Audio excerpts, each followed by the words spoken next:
আজকে তোমাদের সাথে শেয়ার করতে চলেছি জামাই ষষ্ঠীর স্পেশাল ব্লগ। আগের দিন বিকেলবেলায় কিন্তু আমরা শিলিগুড়িতে এসেছিলাম দিদির বাড়িতে, যেহেতু আমাদের বাড়িটা অনেকটাই দূরে, তো সেই জন্য তো পরের দিন সকাল সকাল কিন্তু আমরা রেডি হয়ে বেরিয়ে গেছি বাড়ি আসার উদ্দেশ্যে।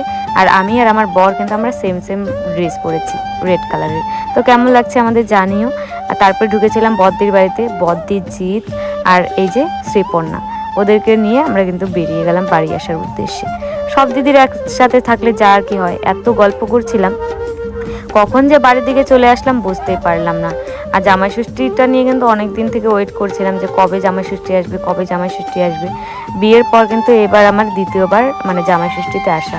তারপরে চলে আসলাম আমার বান্ধবীর বাড়িতে ওর সাথে দেখা করতে। আর এই যে ওর ছেলেকে কত ছোট দেখে দেখে গেছিলাম আর কত বড় হয়ে গেছে। জামাই ষষ্ঠীতে আসা মানে কিন্তু সবার সাথে দেখা হয়। তারপরে যে আমার ভাগ্নার দিকে জল বের করার চেষ্টা করছিল ছোট্ট একটা কল থেকে, আর দিদি এসেই কিন্তু শাড়ি খুলে নাইটি পরে মার সাথে কাজে হেল্প করছিল। আর আমি যেহেতু বাড়ির সবার ছোট, আমার কিন্তু সেইভাবে কোনো কাজের প্রেশার নেই, তাই আমি বলছিলাম যে তাহলে আমি একটু উঠানটা ঝাড় দিয়ে দিই। আর আমি কিন্তু শাড়িটা পরে আছি একটাই কারণে, খালি আমার বরের সাথে কয়েকটা ফটো তুলবো বলে। ওরা সবাই মিলে একটু বেরিয়েছিল, তো সেই জন্য আমার শাড়িটা অনেকটা সময় পরে থাকতে হয়েছিল। তারপরে এটা হলো আমার পাশের বাড়ির এক ঠাম্মা। আর এদিকে ফল টল সব কিন্তু রেডি করা হয়ে গেছে। তো আমি মাকে বললাম তাহলে আমি সব কিছু গুছিয়ে দিচ্ছি। আর এদিকে আমার বরের সাথে রয়েছে বুচি আর আমাদের জেলি, বাড়ির ডন। তারপরে এই যে আমরা এই বক্সটা নিয়ে এসেছি যাতে আমরা সবাই মিলে অনেক এনজয় করতে পারি জামাই ষষ্ঠীতে। তারপরে এই যে এইদিকে আমি সমস্ত কিছু গুছিয়ে দিচ্ছি আর ফুল দিয়ে একটু হালকা করে ডেকোরেশন করে দিচ্ছি যাতে সুন্দর লাগে দেখতে। আর এবছর কিন্তু 5 জামাই আসতে পারিনি, 1 জামাই আসতে পারিনি, মানে 4 জামাই এসছে।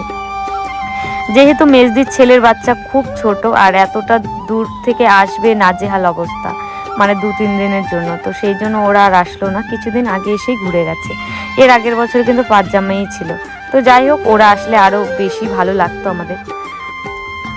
এইদিকে যা যা নিয়মকানুন আছে মা কিন্তু সেগুলোই করছিল। এটা আমার বড় জামাইবাবু, এটা 3 নাম্বার, সাদাটা 4 নাম্বার, আর আমার বরকে তো চেনে।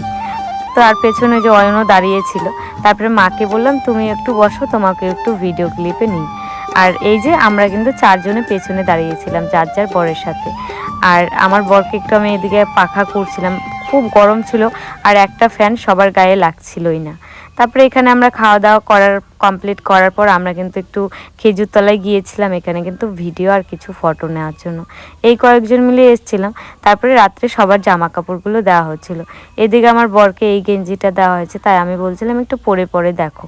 এর আগের বছর জামা কাপড়গুলো এনেছিল, কারো হয়েছে আবার কারো হয়নি, রিটার্ন করতে হয়েছে।